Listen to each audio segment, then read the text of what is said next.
In this story, a boy who is a protector is pulled into hell by a dangerous demon lord, but as much as he could be worried about his situation, he was not able to understand one thing about the demon lord at all, that was the concept of consent. The thing is that when Hung was starting his day like a normal person a day before graduating from his middle school, he suddenly fell down, no one knows how, but his soul got separated from his body and he slowly started sinking into the depths of hell. The deeper he sank, the next moment Hung realizes that he is in hell. His fear increases when he sees the dangerous and scary monsters of that place who are engaged in a war with each other. The most frightening thing is that those who lose are eaten alive by the other monsters. Hung somehow manages to hide and survives for 10 days without eating or drinking, but is this really possible? Another unique thing about this strange place was that every day and night there is a fire. There is no cycle when our hero's patience reaches the verge of breaking, then he has only one option left to survive, to eat the raw meat left behind by the monsters. No matter how disgusting it may seem, but this is the only option left for him to save his life. Slowly he started adjusting to his difficult situation. He started chasing away the monsters who thought of him as prey by throwing stones at them. He kept saving his life somehow. Due to no other option, he started using everything that he found there as a weapon. He started crying when he remembered his mother. He expressed his grief with tears. But in this moment of sadness, he decided that he would not give up in front of despair and would try his best to stay alive. Days started passing and a moment came when he decided to say goodbye to his humanity. He started from the bottom and slowly made his way up. The meat that he once thought was weird has now become a rare luxury, a thing that he needed for survival. One day when he was eating, suddenly a panel appeared in front of him. This panel showed that he had reached level 3. At that moment, everything felt like a game. 7 years passed and he reached level 24. With this strength, now he could easily one-shot those creatures who once seemed like feral monsters. After 24 years of hard work, he successfully crafted a sword which was made from the stone of a dragon knight. But time never stops. Time started flowing like a light breeze. Now I will introduce Hung as Dasa because in his 79th year, Dasa performed a tremendous feat of killing an elder dragon. By his 79th year, he finally reached in front of the demon lord, the same creature who had dragged him into this hell-like world without his consent. He easily kills the boxes around the demon lord's lair. Even the gatekeeper cannot stand in front of him because he looks young in an old but surprising way. Now he had become a legend himself. He threatens the gatekeeper and says that if the door is not opened properly, then the remains of the gatekeeper will be fed to the remains monster. The guard is not at all cooperative among the monsters of this show called Hell, on the contrary, he beats them up. Considering this situation as an attack on the honor of the demon lord, the guard goes on a rampage and talks trash, but suddenly he feels something inside him. When he looks down, he finds out that a big hole has formed in his chest. Dawson is completely unfazed and only says that this noisy guard was irritating him. Then a floating skeleton fireball, which is probably his stomach, asks him if he is not afraid that the demon lord will take revenge for killing his guard and if he really wants to take over hell. Dasa dismisses those concerns and says that he has no interest in becoming the stupid ruler of hell. He explains that he has been in this place for 80 years. There have been many monsters that Dasa faced and each monster was a remarkable creature with its own feature and reason for being in hell. Because of this, he wanted to confront the demon lord and ask him why he was brought here. Fireball finds his method to be very stupid and suggests that maybe a polite way could be adopted, like falling on his knees and apologizing, but Dasa is firm in his decision and says that he will answer the pain he has suffered with violence, especially when he was brought here without any concern. Saying this, he also holds his sword tightly and charges towards the demon lord, but suddenly he finds himself in a hospital. He starts panicking and wonders if all this was a dream, especially because he had not dreamed about Earth for years. He sees some children playing nearby. Dasa feels his physique is very weak and it is difficult to move his body. He convinces himself that this must be a loose dream, then his mother gets scared. Fearfully, she comes to his room and seeing her son alive after 30 years, she starts crying and hugs him tightly, but Dasa finds this dream very childish and feels hatred for it. To his surprise, he actually killed the demon lord and became the absolute ruler of this hell. When his fireball companion asks him what he is going to do now, a sudden message comes asking if he wants to go back to Earth. For 80 years, he had only thought of running away from this place. Without wasting a single moment, he immediately accepts and suddenly finds himself in the hospital where he woke up from coma. After 30 years, the doctor checks his eye reflexes and gives positive gestures to his mother. This rearrangement will make his son fit soon. This is a blessing for his mother, but for Dasa, it seems like a curse. After spending 30 years on bed, coming back to life in such a weak condition is not acceptable to him at all. He gets more angry and wonders what happened to his body. He wonders if he has got paralysis or has he been poisoned. This increases Dayspring's anxiety. He thinks about his 80 years of journey in hell. The continuous struggle he faced makes him feel that it was all in vain. Even in his darkest moments, he never lost hope of escaping. And now he wants to go back. Staff members are immediately called and hold both of Towson's hands and put him back on the bed. When he looks out of the window, he sees a massive wormhole opening up in the sky. Confused and desperate, his life was just a dream he saw in a coma. When he refuses to calm down, he is put under anesthesia. When his senses return, he watches a news channel on TV which confirms his suspicion. The scene he saw was actually a door and a hunting team was sent to eliminate the monsters. The team leader gives his report to a man. The visitor is surprised and happy to see Dasa conscious. Still confused, Dasa asks who he is. Suddenly, he remembers that it is his friend Chan Ho. Chan Ho tells him that he has been in this condition for the past 10 years. Chan Ho explains that Dasa had fainted and fallen while returning home a decade ago. Since then, he has been lying on this hospital bed. When Dasa hears that 10 years have passed, he feels a strange sense of relief in the confusion. He thought that 30 years had passed, but the most disturbing thing was that he had wasted his time. Chan Ho tells Dasa that his mother has suffered a lot by working 3 jobs to cover her hospital expenses. He encourages Dasa to take charge of his life again and also tells him that he feels a heavy responsibility and a deep hatred for his body which cannot even move on its own. Suddenly, 2 men come and threaten him to take back the money his mother had borrowed. The mother apologizes and requests him to give her just 1 more month, but the thugs don't stop. In a moment, one of the thugs hits her and threatens her with a slap. The mother's face is filled with tears as she begs them not to insult her in front of her son. He calls her Desperunia Bucks and abuses her. When one of the gangsters grabs his shirt sleeve, his mother asks for a dayspring, reminding the thug that he's just a kid, but Dasa refuses and puts on a stern expression on his face. The thug throws him down hard with a smile. The gangster then starts beating him up. Dasa tries to control his anger and wishes for his old body, when a sudden quest pops up in his status window, which he accepts without any delay, realizing that he has no other option. Status windows have become a lifeline for Dasa after being left alone to spend his time in hell. As Dawson accepts the quest, everything stops as if even time has stopped for a while. The conditions of the quest start appearing in the status window. He is asked to reach a specified point within an hour and is promised an accelerator of recovery upon success. Full of determination, he wonders if it is possible to regain his old strength and sees a red marker 10 meters away. He tries to stand himself up but brings a smile on his face and starts crawling towards the target. The thought of complaining about such a small thing disgusts him because after all, he is the one who has conquered the goal.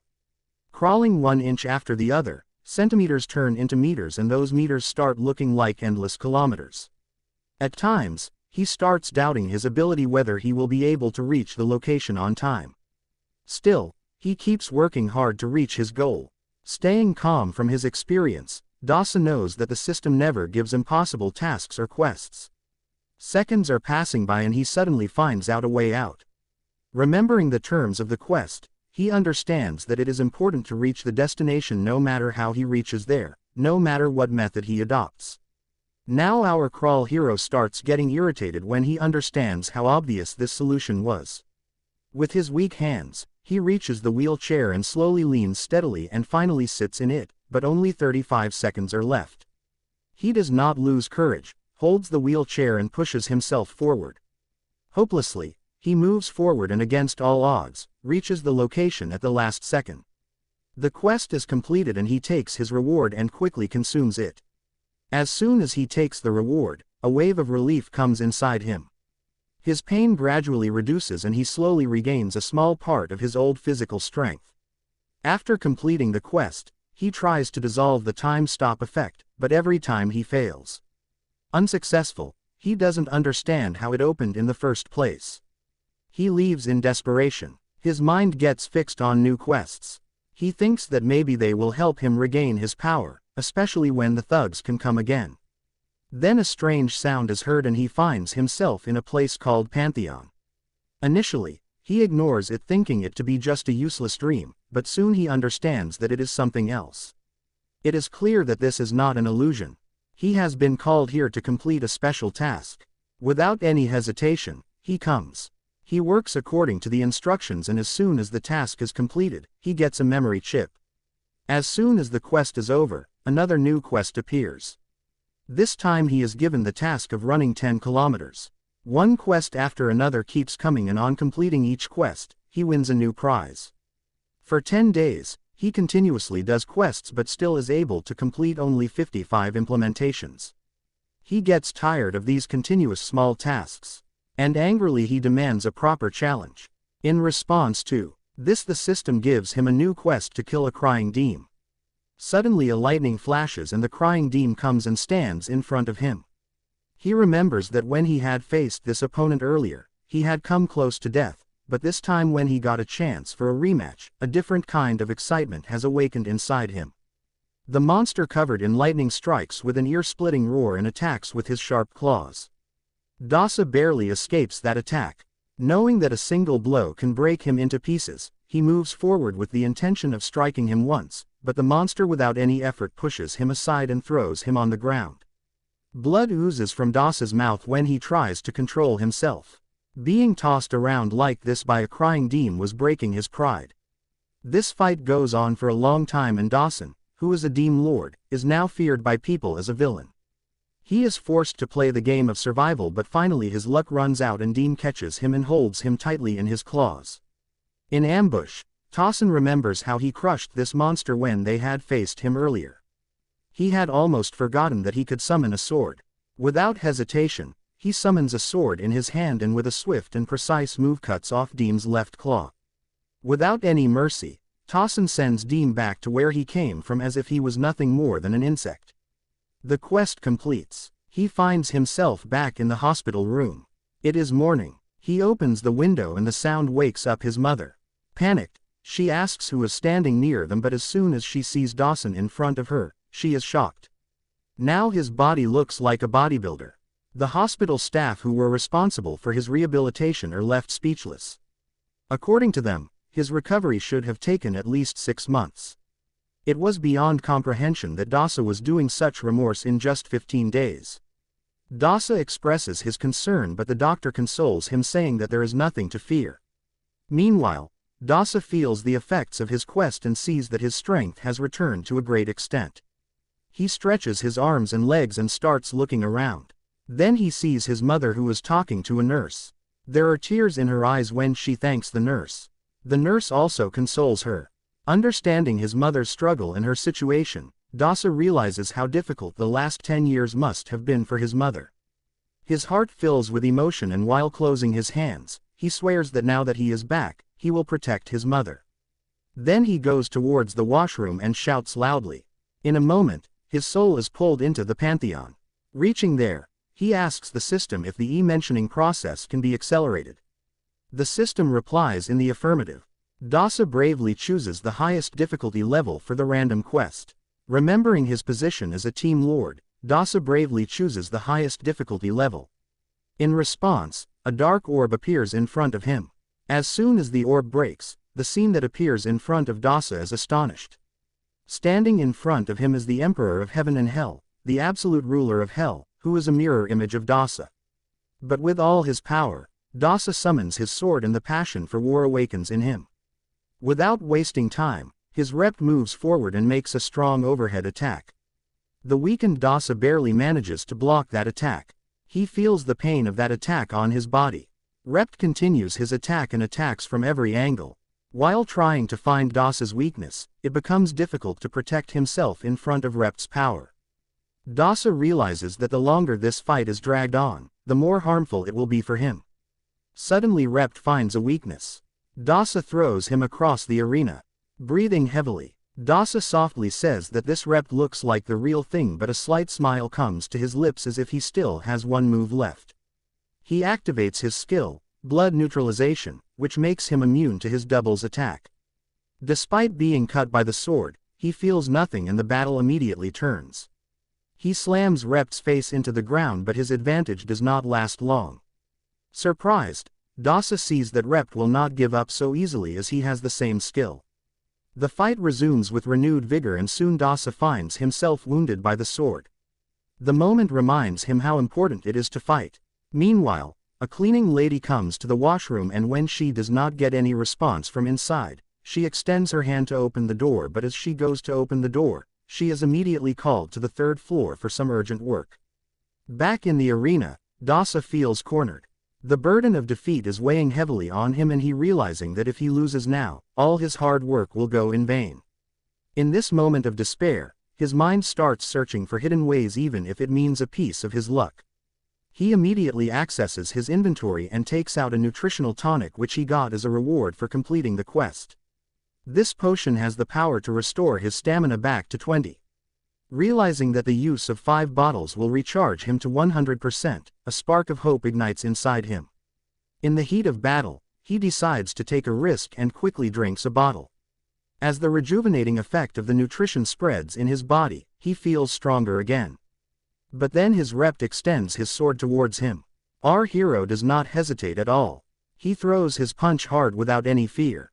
Without caring about his low health, his Rept jumps in the air with a single punch and Dasa's self-confidence returns. Without wasting a single moment, he reaches his inventory and takes out a new tonic. Dasa takes out 2 more tonics from the bottle and drinks both the bottles together, but his representative does not take this lightly and tries to do a roundhouse kick on him.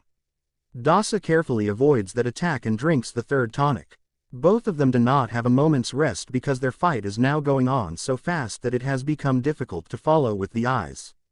Meanwhile, Dasa succeeds in finishing his 4th tonic, but his condition starts deteriorating when he sees that despite recovering a lot, it is still difficult for him to win. He was not able to defeat his doppelganger, and his doppelganger gets trapped in gangrel. A devilish smile comes on his face and his sword moves towards Dasa at a fast speed. In his last attempt, Dasa executes a plan of 200 IQ and completely turns the game around. His doppelganger himself gets confused because his weapon vanishes and comes in Dasa's inventory with a devilish smile. Dasa is overconfident with his duplicity gangrel as his risk field strategy has been successful. Upon completing the quest for the health difficulty, a glowing blue window proclaims that the user has achieved a 100% implementation rate and his body returns to its peak state. As a bonus, he can now use the health system on Earth as well. Suddenly, his hospital clothes are ripped off and a glimpse of his battle-scarred body brings back old memories. It reminds him of all the suffering that brought him to this point, giving him a déjà vu feeling.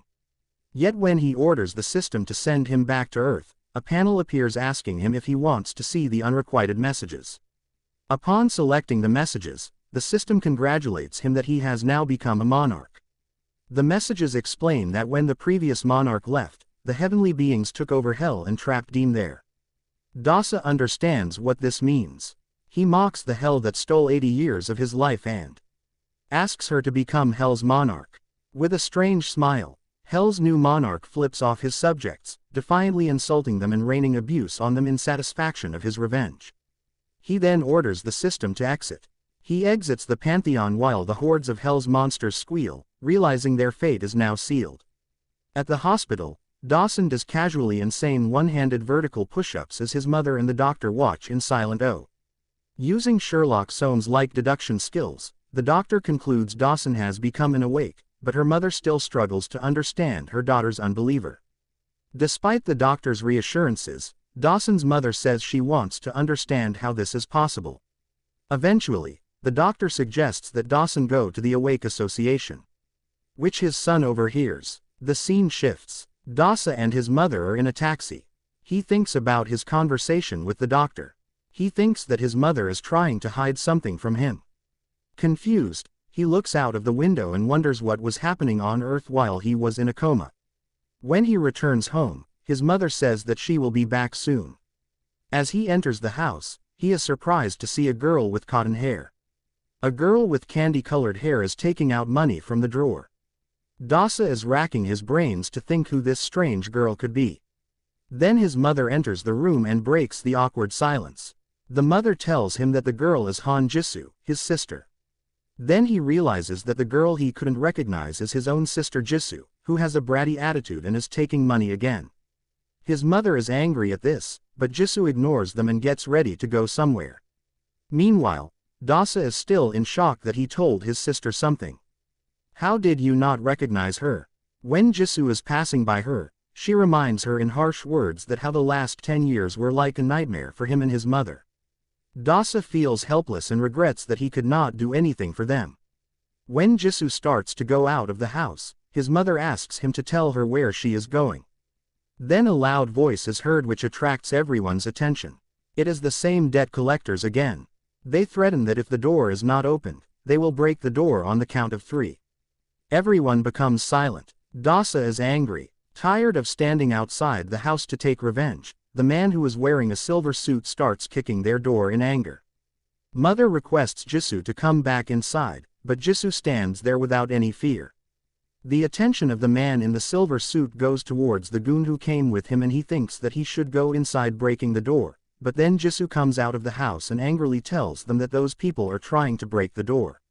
Hearing that the man in the silver suit is being too ignorant, he becomes speechless for a moment. Then he understands that Jisoo is their daughter. Seeing the opportunity, he enters the house in anger and his dirty and frivolous friend stares at Jisoo. The mother is trembling with fear and takes out cash from her purse and starts giving it to them, but the very next moment the cash is seen flying in the air because the man in the silver suit gets more angry on getting the cash so easily. He slaps his mother hard and makes her fall down. Seeing all this, Dasa is unable to tolerate this misbehavior with his mother.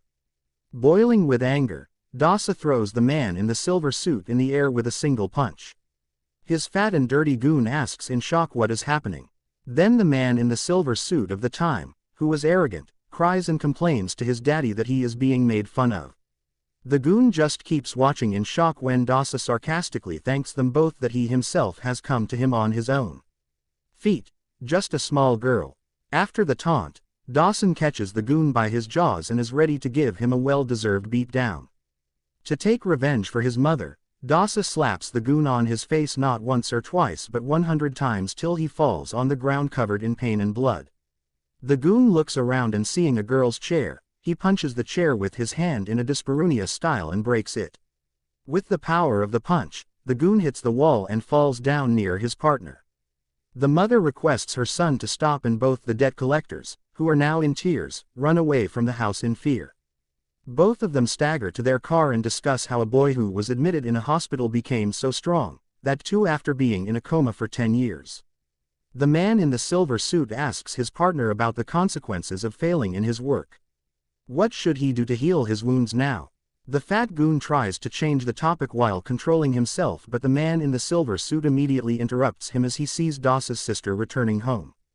The man in the silver suit panics and takes out a knife and attacks Dasa but Dasa remains completely unfazed. He grabs the hand of the man in the silver suit and twists it so savagely that it seems like Dasa is taking revenge for his mother. The man in the silver suit screams loudly. Holding his now useless and floppy wrist, the fat and dirty goon threatens him saying that he will not leave him without harm. But Dasa, who is more savage than both these rascals, proposes a simple solution that if he does not leave any witness. As he moves forward to finish off the goon, his mother's scream stops him. The scene shifts to inside the house where the mother explains to Dasa that after Dasa fell into a coma, they had to sell the house and the store. She further explains that when the savings also got exhausted, they took loans from 3 different places but the money was not enough. The interest on the original amount they had borrowed has increased so much that it has become impossible to repay it. Curious about the skyrocketing debt, Tasu asks about Jisoo. His mother tells him that his sister left school and started working in a restaurant to help pay off the debt. With teary eyes, she tells him that Jisoo worked day and night just to support her brother. Gritting her teeth, he regrets that Jisoo had to leave school. His mother further tells him that even after so much hard work, Jisoo's earnings were not enough, and for the past few months she was going to some unknown place. Seeing his family's troubles, Tasu breaks down and says that they should have killed him, but mother gently calls him a collector. Dawson asks her to give him the phone. In frustration, he mocks them, but his eyes turn to grief. When he hears the bad news, the scene shifts to Jisoo, who is seen tied up and gagged with duct tape. The fat goon pushes his head. Dicky threatens Dasa on call that if you want to see your sister, well then bring 100 million in 24 hours, but Dasa understands that killing them is not the solution because the rules of hell do not work here. The scene shifts. Meanwhile, the gangsters are taking Dasa's crying sister in the elevator. Mota Goon reminds him that she is just a hostage. Then sparks fly and the light goes off, due to which the elevator stops. Mota Goon gets scared seeing sparks near his feet. At the same time, Dasa magically flashes there and sarcastically says that I have come to give the money. It is revealed that Dasa had chosen the Shadow Sand skill, which gives the power to suppress a rat. Rat locates its target on the basis of its blood and takes their form. Now, Riyadh has located its target and hits the head of the person in silver suit on the metallic wall with force. Mota Goon panics and understands that Dasa is an awakener. Hearing this, his sister also gets shocked. Wrath ignores his emotions. When the elevator door opens, the fat goon falls out and announces to the gang members that an awakener has entered inside, but before he can say anything, he gets a hard blow on his neck and falls on the ground with a loud noise. Feeling insulted in their area, the gangsters take out their weapons. Wrath welcomes them with a threat. The first man moves forward to attack but immediately realizes that he has teleported behind Wrath. A strong kick knocks him unconscious. This way Dawson creates havoc in the mob. Now only one man is left. Das goes to his sister Jisoo and asks her if she is okay and removes her reticence and tape and asks her to go home, but Jisoo worries for her dear brother. With a cool aura, Dasa rearranges him. The elevator door closes. Wrath gets ready for another beatdown. Painful screams echo in the hall and only then does he hear a loud scream. Unconscious bodies are seen. Dasa seems to be climbing the stairs and clearing each floor. A group of gangsters enjoying a smoke comes in front of him. Dasa jokingly says that everyone is so weak that the lack of challenge is frustrating me. Hearing this insult, the irritated gangsters get demolished like everyone else. One of them calls his boss. A tattooed man with huge __ muscles picks up the phone and scolds his subordinates, saying that calling during relaxation time is prohibited. But the panicked gangsters insist that he come immediately. Ordering the boss further angers him, but as soon as he hears the sound of his men getting knocked out, he understands that something is wrong. He gets up from his head and crushes his phone in frustration. What a waste. Bloody bodies are scattered on the floor in the gang's headquarters.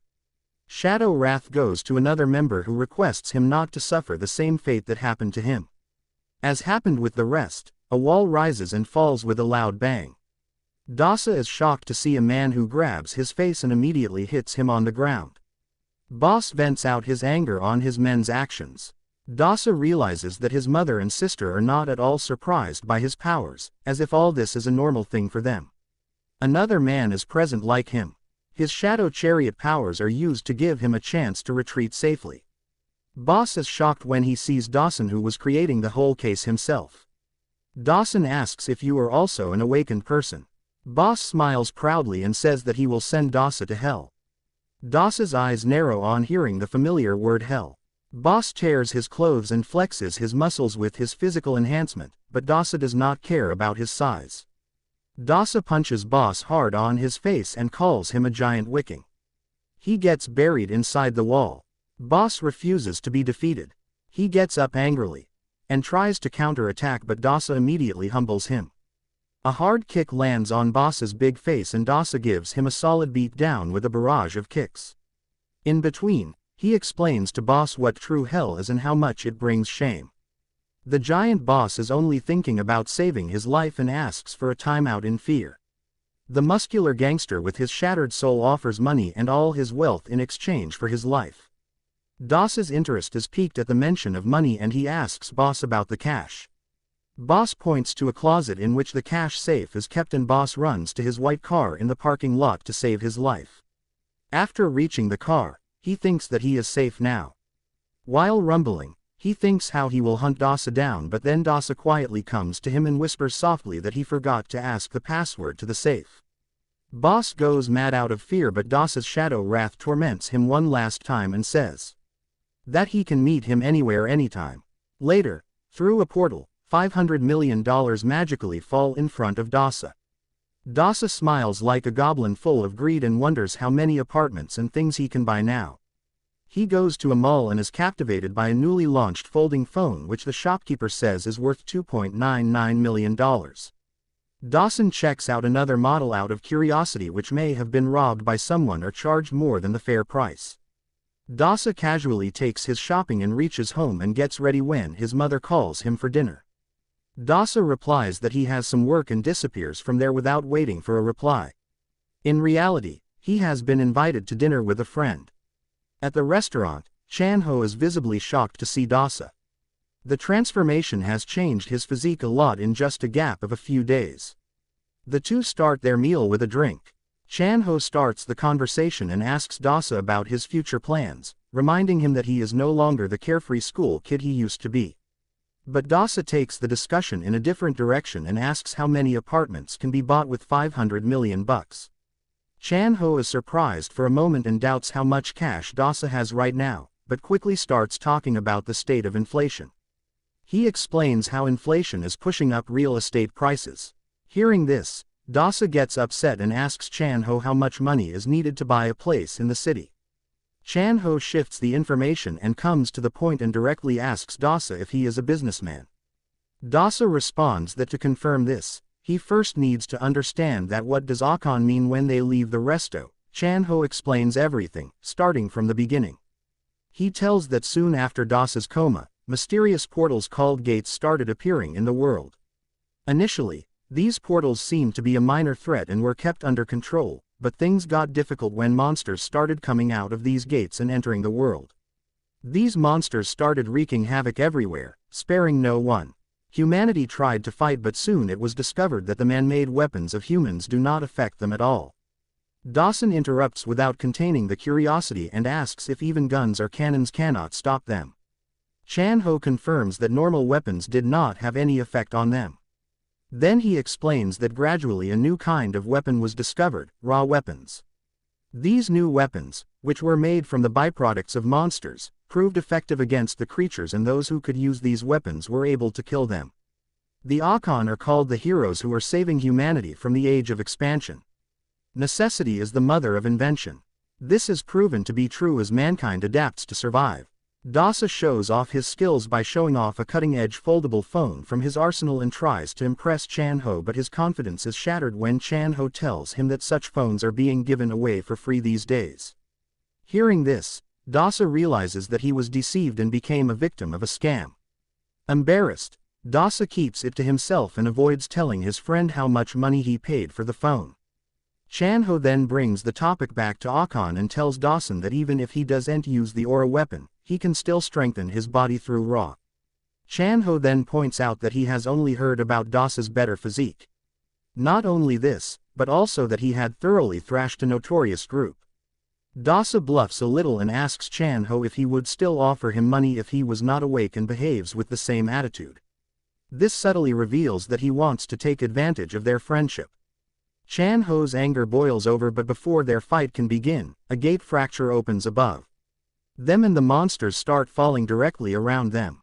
The monsters hit the ground with their wooden weapons, which causes the ground to shake violently as if an earthquake is taking place. People get scared and start running in panic.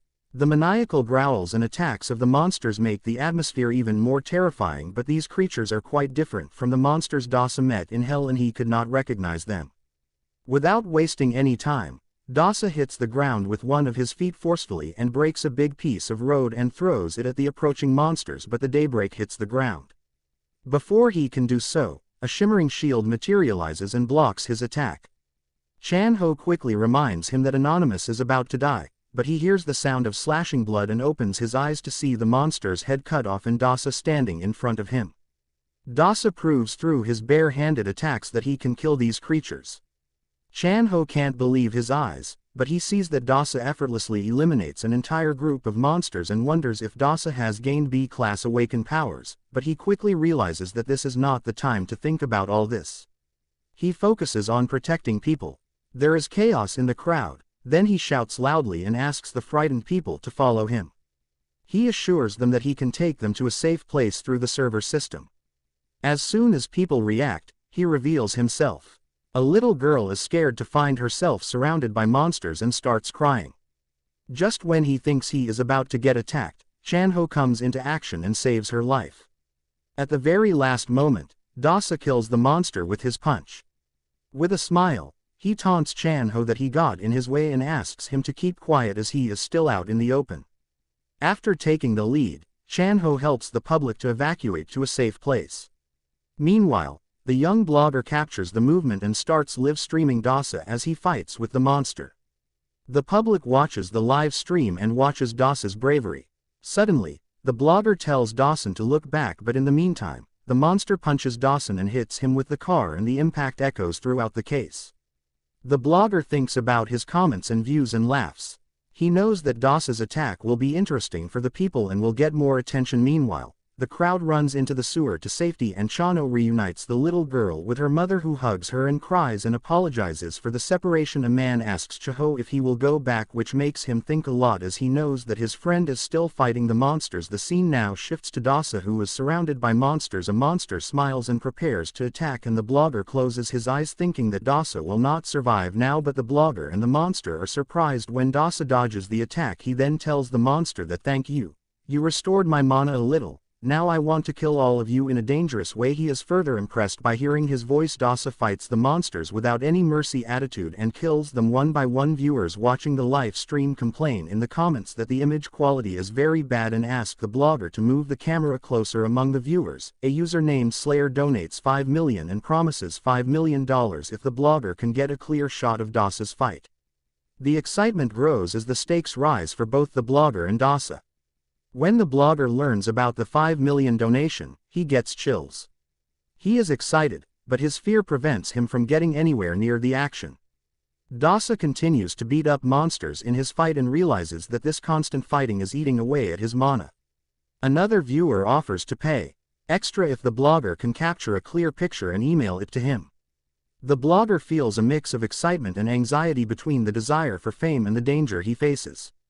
He is torn for the donation when another viewer donates $20 million to him and asks for details about Dasa and promises more money. The scene shifts and several viewers who were watching the live stream get into a bidding war for Dasa. It happens that the leaders of the Clear Hot Short clan are impressed by Dasa's strength and his funny ways. Their interest increases when they see Dasa's powers and wonder how they can use his abilities to their advantage. On the other hand, Dasa has killed so many monsters that the remaining monsters are now trembling in fear of him. But a creature who seems to be their leader kills one of his minions without any fear, and he prepares to face Dasa. The blogger's greed for money and views has increased so much that now he is ready to take a risk for this once-in-a-lifetime opportunity. As soon as he gathers his courage to take a good shot, Chano suddenly comes there and the blogger dies. Chano asks him why he has not been evacuated yet. This unexpected encounter causes the blogger's phone to fall and the viewers comment. They taunt him by calling him a loser and a chicken. Chan-ho forcibly pulls the blogger towards a nearby building, but the boy resists, thinking about money and views. As he forcefully pulls him, a monster breaks his phone and the blogger loses his senses in shock, but before any more damage is done, Dasa intervenes and cuts off the monster's head with a sharp right. The Ba monsters are also killed. Dasa turns to Chan-ho and asks why his friend came back despite the danger. Chan-ho shows his concern and admits that he was very worried about Dasa. Dasa asks if his friend can wait for 20 minutes. Chan-ho tells him that he has to go somewhere special. Chan-ho tells him not to worry. The clans are coming soon. Dasa, seeing his friend clueless, promises to tell him everything later. He quickly goes to the Pantheon and Chano is surprised when he opens the door. Chano thinks that how can Dasa open the door himself and what happened to him when he last met them. As he enters the pantheon, Dasa starts laughing in annoyance seeing the state of his body. After such a short fight, a panel appears which shows that his mana reserve is only at 10. Seeing his pitiful mana levels, he quickly looks for a way to restore his strength quickly. He then learns that to get his strength back, he will have to relive the experiences recorded in his journal, and the trials he will pass will bring rewards. A wave of déjà vu comes over him as he remembers the memories from the journal that kept his sanity in hell. Without a second thought, he immediately agrees to the trial. A journal appears in front of him and a massive surge of energy emanates from the book, signaling the start of the challenge. All his memories of pain and fear come back. As Dasa goes back into his mind, the journal releases its contents, which burns in the fire and leaves a bitter aftertaste filled with painful memories. Making a strong intention to increase his mana, the ruler of hell orders to recreate page 16, which mentions the 5 painful years spent in hell. The scene shifts to Earth. Chan-ho escorts the blogger boy, who awkwardly tries to know the details about Dasa from his rescuer. Where did he disappear among a clumsy style? Seeing Chan-ho's spineless nature, Scanfulu looks at him and wonders why someone would pay 20 million to take a photo of his friend's face.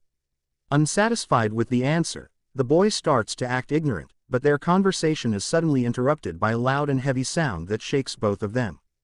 Chan-ho calmly signals the boy to follow him silently and walks towards the gathering of Ks.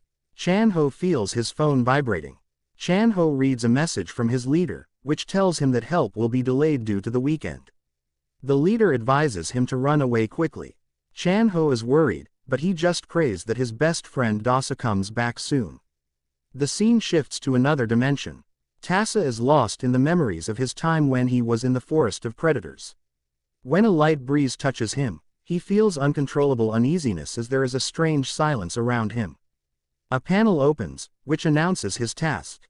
Not understanding that the 10 white colossus are the divine beings of the subject, the innocent Dawson wonders where his forces could be while Dasa's enemy is in the sky. The enemy robot locks its target. A terrifying red light flashes in its eyes and then shoots it with a laser beam. Sensing danger, Tassa barely escapes the attack. He just goes a little further and escapes from being incarnated. Through the flashing lasers, Dasa sees a white colossus, which is a zodiac machine, a phase that probably resembles a mother. Who wouldn't even like that machine if it had a mother? As Dasa assesses the so-called divine creation, suddenly his hands reach out towards him, cutting through the air like a drill. Not impressed, Dasa responds with his own counter-attack, slamming his fist through the tough metallic face of the automaton, which absorbs the impact of Dasa's destructive blow. The colossal robot leans back slightly and extends its last dayspring like a sharp blade that surrounds him, but he dodges it, dodging the projectiles with ease. He lands a powerful punch of his hand directly on its abdomen. The sheer force of the strike causes the divine machine to explode from top to bottom, leaving only a few scraps and smoke in its path. As he stops, waiting for the next challenger, he notices a strange red core lying among the devastation. Scene shifts to Earth as Chan-ho and the blogger boy reach the rooftop where they see the gore scene. The bodies of poor people are scattered everywhere. Chan-ho is worried when he sees a gravely injured man who is still clinging to his life. Chan-ho and blogger boy immediately run to him. With his lips quivering in pain, the man tries to warn Chan-ho that there is danger behind him. Chan-ho turns around in surprise and sees a giant gobbling monster standing right next to them with a heavy wooden club. Worried for the injured man, blogger boy tells him to take him away, but Chan-ho refuses, saying that the man's time is up long ago. He warns the boy not to make any wrong moves. The gobbling boy nervously looks towards the danger and immediately trembles with fear after seeing it. Chan-ho tells him to run if he doesn't want to die. The giant monster leaps into the air with a huge roar, ready to attack them. The scene shifts back to the Pantheon where the ruler of hell is analyzing the red ball. It is revealed that divine machines can repair themselves and become stronger and more adaptable against their opponents. Several panels open which explain this irritating feature in more detail. Realizing this, Dasa punches red core, but the attack ripples easily like fire. After a 3-point relay he lands on red core and in anger he unleashes a powerful rage field punch, but only a few sparks of red lightning come out. Red core's recovery goes smoothly despite the continuous blows from the monarch of hell, but as the relay reaches 70, Error alarms start ringing and DOS is ready to deliver the final decision blow when a laser beam passes by him without touching it. He turns around and sees that he is completely surrounded by white colossals. All the white colossals attack Dasa with laser beams. Dasa tries to avoid the laser beams, but he is hit by his own. The dire situation gets worse as the red core silently approaches completion on 98, pushing through hell and facing the onslaught of cataclysmic lasers. Dasa finally reaches the red core and liberates it at the last second and destroys it at the last second, but frustrated with the unfair matchup, Dasa decides to search for something in his past memories, but he doesn't get a chance to process his thoughts fully, and suddenly a sharp pain starts ringing in his head due to some lucky strokes and plot armor. The robots ignore his opening, so with the memories of his past experiences, he makes a plan to kill the next machines properly. Scene shifts to Earth, where Chan and Blogger Boy deliberately try to save their lives by getting trapped under a huge monster creature. As they flee, the two strategically split up, leaving the big brute confused about whom to follow. His plan is to loop back into the building where the slightly oversized and uglier relative cannot follow him. The monster tries to grab him with his huge hand, but Chanho and the Blogger Boy both escape. There is a brief respite when the creature gives up. Chanho tries to escape when he sees the opportunity. The scene shifts to Tassa leaping between the divine machines and dodging their relay laser beams. His objective is to cause as much commotion as possible so that he can get the attention of every nearby automation. When he achieves his goal, he runs away from the heavenly beings' swarm and lands in a clearing in the forest. He stops, giving his enemies time to charge up their laser attack, but suddenly a colossal robot drops to its knees, ignoring its ally. The robots prepare to attack, but Dasa remains seated. Cozy. Dasa kills the brain-dead machines one by one. The machines lined up fall down, and Swamvel reveals the name of the forest. A giant jaw emerges from the ground and swallows the divine machines one by one. Reliving his horrible memories, Tassa casually watches from a distance as Vel completes his Behemoth challenge. A congratulations panel appears when all the savage beings are defeated. In return, he receives new rewards like enhanced physical abilities, boosted mana reserves, and the Dagger of Judgment. As the weapon materializes, he inspects its special ability. The system reveals that the dagger works like a remote-controlled airplane. After testing his new weapon in a 100-meter radius, the ruler of Hell decides to return to Earth. The scene shifts to the news broadcast when the gate was first opened.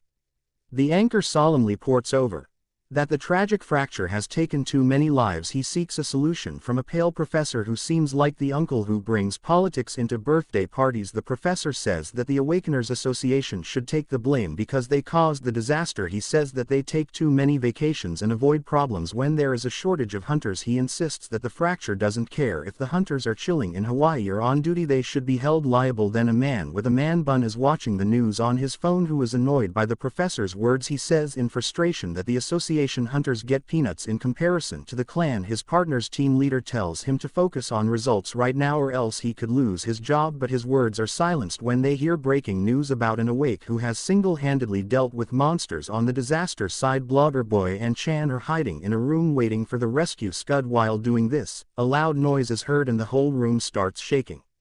They both try to look outside carefully, but before they can understand the whole situation, the roof collapses, which scares them a lot. Chanho wonders if the end has come, but it turns out that Da-sung is standing on a monster after killing it. Chanho is happy to see his friend when he needed him the most. Dawson is in terrible condition and smiles coolly when he notices something off. His bestie asks if he is okay. Groaning in pain, the ruler of Hell tells the fast food boy to cook the meat. Both are surprised to see Da-sung, who is planning to enjoy a grilled burger and is also in a do-or-die situation where the chicken is not in the stock. Da-sung assesses the monster meat to see if it is edible and then starts eating it, to which the other two just take out their guards and watch. Thankfully, a soldier arrives. Blogger Boy thinks he is going to be saved. Jaga Dasa quietly enjoys his meat. The soldier ignores him and eats his greasy goods and says that he didn't know he would be eating monster gourds. Chanho then distracts the soldier and introduces himself. Chanho shows his clan ID card and the soldier's face brightens up and he is ready to escort them to safety. The scene shifts to a man with a man bun venting his anger when he sees his mute monster remains. The frustrated team leader yells out loud, seeing Beldy The man with the man bun yells out loud and says that he shouldn't be crawling on the ground like a bug instead of looking for survivors. The man with the man bun immediately passes a soldier to enter the restricted area as he is an association hunter. On the other hand, the graceful team lead that's